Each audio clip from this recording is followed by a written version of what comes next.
Assalamualaikum warahmatullahi wabarakatuh. Perkenalkan, nama saya Atika Hawari dengan NIM 2130111017 dari kelas PGMI 5A. Baiklah, di sini saya akan menjelaskan materi tentang evaluasi pembelajaran tematik. Poin yang pertama yaitu pengertian evaluasi pembelajaran tematik. Evaluasi pembelajaran tematik dapat diartikan sebagai evaluasi yang berupaya mencari informasi tentang pencapaian pengetahuan dan pemahaman anak, pengembangan keterampilan anak, dan pengembangan sosial dan efektif anak dengan memanfaatkan asesmen alternatif dan cara informal. Menurut Lakajoni 1996, bahwa pada dasarnya evaluasi dalam pembelajaran tematik tidak berbeda dari evaluasi untuk kegiatan pembelajaran konvensional. Oleh karena itu, semua asas-asas yang perlu konvensional dipindahkan berlaku pembelajaran tematik, dalam pula pembelajaran bagi penilaian. Poin yang kedua yaitu metode penilaian pembelajaran tematik. Penilaian pembelajaran tematik adalah suatu usaha untuk mendapatkan berbagai informasi secara berkala, berkesinambungan, serta menyeluruh tentang proses dan hasil dari pertemuan maupun perkembangan yang telah dicapai, baik berkaitan dengan proses maupun hasil pembelajaran. Menurut Hajar, penilaian pembelajaran tematik dapat diartikan sebagai sebuah usaha yang dilakukan oleh pihak sekolah atau para guru untuk mendapatkan berbagai informasi secara berkala, berkesinambungan, dan menyeluruh tentang proses dan hasil dari pertumbuhan dan perkembangan yang dicapai oleh peserta didik melalui program dan kegiatan pembelajaran tematik. Ada 3 prinsip yang mendasari penilaian pembelajaran tematik. Sebagaimana diungkapkan Rusman, penilaian pembelajaran tematik tidak berbeda dari penilaian dalam kegiatan pembelajaran. Selanjutnya, metode penilaian.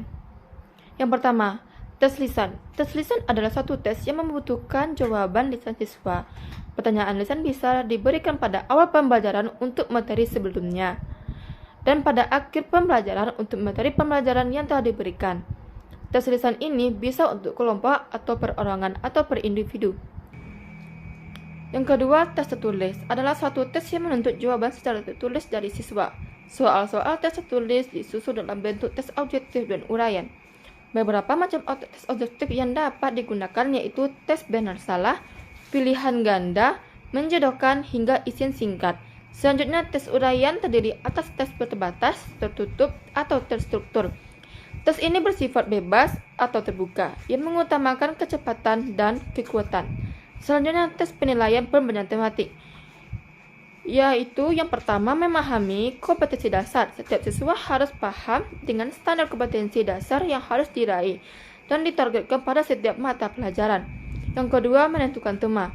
Tema bisa ditentukan oleh guru atau siswa. Pertama-tama, tema berupa konsep kecil yang spesifik atau khusus seperti iklim, ibu, harimau, dan sebagainya. Kemudian integrasi tersambung menjadi tema besar atau umum seperti ekosistem, keluarga, hewan. Yang ketiga, integrasikan tema dengan kurikulum yang ada. Langkah berikutnya adalah merencanakan tema secara terintegrasi dengan kurikulum.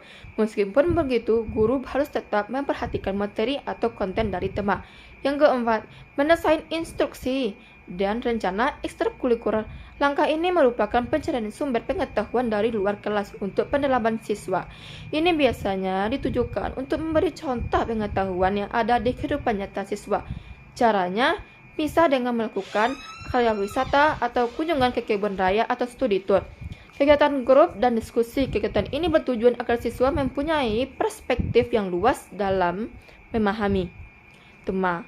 Pada tahap ini akan kemungkinan siswa untuk melakukan eksplorasi kreatif pada subjek tema. Baiklah, sekian penyampaian dari saya. Assalamualaikum warahmatullahi wabarakatuh.